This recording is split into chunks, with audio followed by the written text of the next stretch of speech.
Nuestro cuerpo está representado en el cerebro. Tenemos aquí lo que se llama la corteza somatosensorial, que es la parte del cerebro que está involucrada en recibir las sensaciones, tanto las sensaciones como el movimiento de todo nuestro cuerpo. Pero no solo nuestro cerebro capta las sensaciones que nosotros recibimos y el movimiento que nosotros estamos realizando a través de las cortezas motoras. Nuestro cerebro también se encarga de ver cómo está la postura de nuestro cuerpo y, en función de la postura que estamos tomando, interpretar cuál podría ser nuestro estado mental. Cuando nosotros estamos viendo a una persona, nosotros estamos interpretando el cuerpo de la persona que nosotros vemos y esa es la información que es prioritaria. Si nosotros vemos a una persona, por ejemplo, que con su gesto corporal vemos que está mal y sus palabras nos dicen que está bien, nosotros siempre vamos a dar más credibilidad a lo que nos está diciendo su cuerpo. Es decir, la postura que adquiere nuestro cuerpo, la forma, la posición de nuestro cuerpo es fundamental para nuestro cerebro, para interpretar nuestro propio estado mental y para interpretar el estado del otro. Diferentes estudios científicos han llegado a pensar, han demostrado a través de sus experimentos cómo influye la postura corporal sobre nuestros estados anímicos. Uno de los más célebres y más mediáticos que ha habido es uno que demuestra cómo nuestra postura, cuando tenemos una postura encorvada, aumenta lo que se llama el sesgo negativo. Nosotros hoy en día en nuestras sociedades, y muy influenciado por el uso abusivo que tenemos de los teléfonos móviles, tendemos a encorvar nuestra postura, tendemos a encogernos. Esto es una postura en la que pasamos una gran parte del tiempo. En la representación de nuestro cuerpo en el cerebro, lo más importante eran las manos, la cara, sobre todo el gesto orofacial, pero también es tremendamente importante lo que es la curvatura que nosotros adquiramos aquí en la zona de las cervicales, lo encogidos que nos presentemos. Esto es está muy representado en el cerebro y el cerebro lo interpreta perfectamente. Pues el experimento que se realizó en el año 2014 ponía en evidencia cómo esa postura de la que nosotros abusamos tanto, que es una postura que lejos de estar recta es encorvada, influía en la memoria. Los participantes voluntarios a este estudio se les pedía que viesen un ordenador portátil que estaba ubicado en el suelo. Esto hacía que la persona, sin que lo supiese, inclinase su gesto, es decir, se encogiese, se encorvase. El ordenador proyectaba una serie de palabras que las personas tenían que recordar.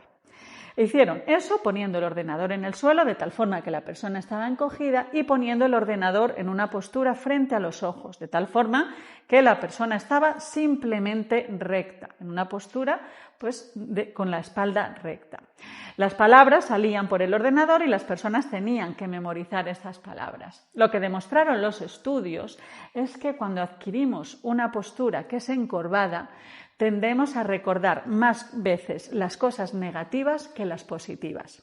Recordamos menos cosas, es decir, lo que nos estaban diciendo estos estudios es que una postura encorvada hace que tengamos menor capacidad de atención y de memoria. Pero no solo eso, como nuestro cerebro interpreta que una postura encorvada es una postura de malestar, de tristeza, de encogimiento, hay un sesgo de la interpretación de todo lo que está pasando, el cerebro seleccionaba tan solo las cosas negativas. Las personas en una postura encogida recuerdan más las cosas negativas que las positivas.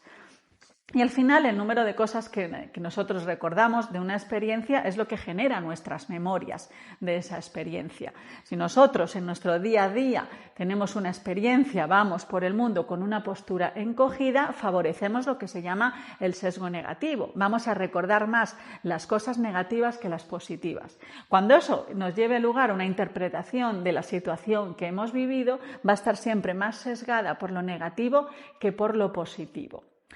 Otro de los estudios que también fue muy interesante hablaba también de la importancia de la postura y ya en el sistema neuroendocrino, es decir, cómo los niveles de diferentes hormonas afectan a nuestro estado de ánimo. En este caso, también los voluntarios a este experimento se prestaban a tomar ciertas posturas. No se les estimulaba emocionalmente para sentirse mejor ni peor, simplemente se les hacía adquirir con su cuerpo ciertas posturas. En concreto, pues se les pedían unas posturas igual, de sumisión, de encogimiento, una persona con las piernas cruzadas, con la postura corvada, con los brazos encogidos. Se les hacía estar ahí durante unos minutos y mediante un análisis de saliva y de sangre se medían sus niveles neuroendocrinos. Lo que se vio es que las personas en ese estado más encogido, pues tenían un déficit de serotonina, estaban más deprimidos, tenían mucha menos vitalidad. Cuando se le pedía a las personas que pusiesen una postura pues un tanto demasiado erguida, no es estar recto de forma normal, sino como un poco chulesca, ¿no? Con las piernas encima de la mesa, con los hombros excesivamente abiertos, lo que demostraban sus análisis neuroendocrinos es que aumentaban los niveles de cortisol y testosterona. Eso pues se ha interpretado, como sabéis, el cortisol es la hormona que está detrás de los procesos de estrés. Ciertas posturas, solo por el hecho de tomarlas, nos producen mayores niveles de estrés, aumentan nuestros niveles de cortisol. Ciertas posturas, solo por el hecho de tomarlas, aumentan los niveles de testosterona y muchas veces estaba relacionado con la agresividad en una respuesta. Estas posturas, ¿no?, que son pues más activadoras del sistema neuroendocrino, del cortisol y de la testosterona, se relacionaba con la reactividad emocional. Es decir, ante una situación, ante un conflicto, ante algo que tenemos que resolver gestionando nuestras emociones, hace que nuestra respuesta sea mucho más rápida y también mucho más descontrolada, mucho más visceral, decían los estudios. Entonces, fijaros, estos dos estudios lo que ponían en relieve era que, aunque no seamos conscientes, no haya ninguna situación en específico que nos haga tomar esa postura, solo por el hecho de tener el hábito de ciertas posturas estamos influyendo en los procesos cognitivos, estamos influyendo en la atención, estamos influyendo en la memoria, pero también estamos influyendo en la interpretación que damos de una situación. Nos quedamos más con lo negativo que con lo positivo. Hoy en día esto pues tiene muchísima relevancia porque se ha visto que sobre todo en los adolescentes tenemos por defecto una postura que es encogida. No sabemos, ¿no?, mantener una postura que es recta.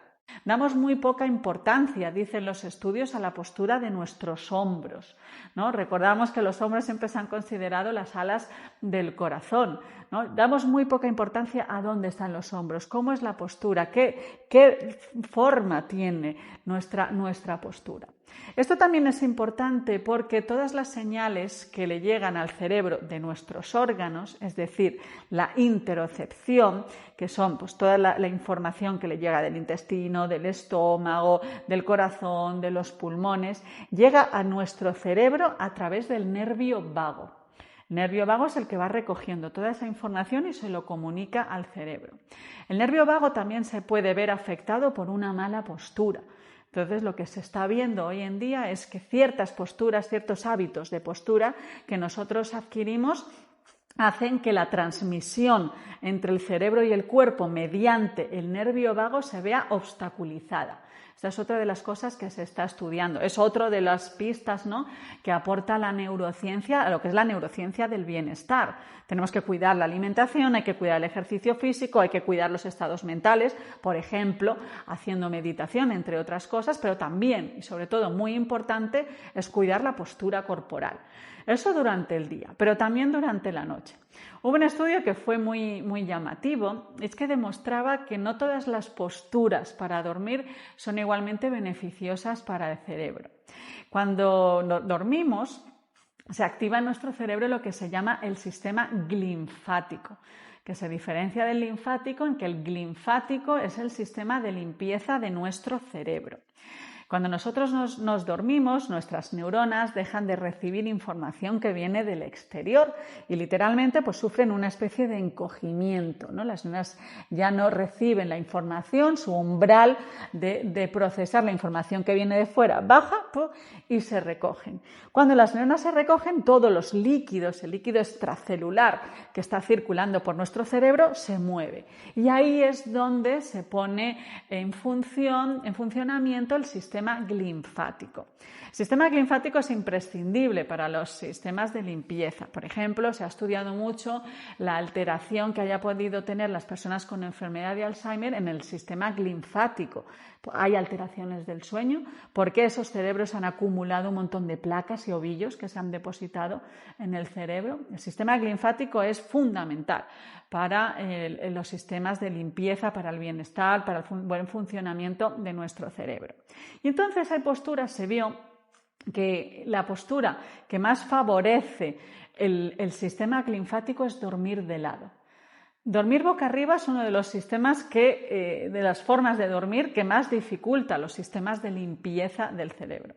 Aparte de las implicaciones clínicas que tiene, pues que hay que favorecer los sistemas de limpieza de nuestro cerebro, la implicación a un nivel de la investigación básica era tremenda. O sea, el cerebro está procesando nuestra postura corporal 24 horas al día, por el día y por la noche.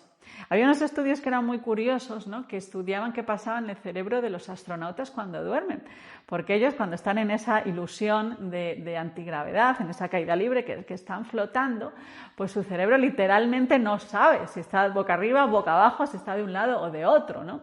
Y esto pues se está estudiando como base, ¿no? De lo que podrían ser algunas de las alteraciones neurobiológicas del sueño que tienen los astronautas. Así que nuestro cerebro procesa la información del cuerpo día y noche.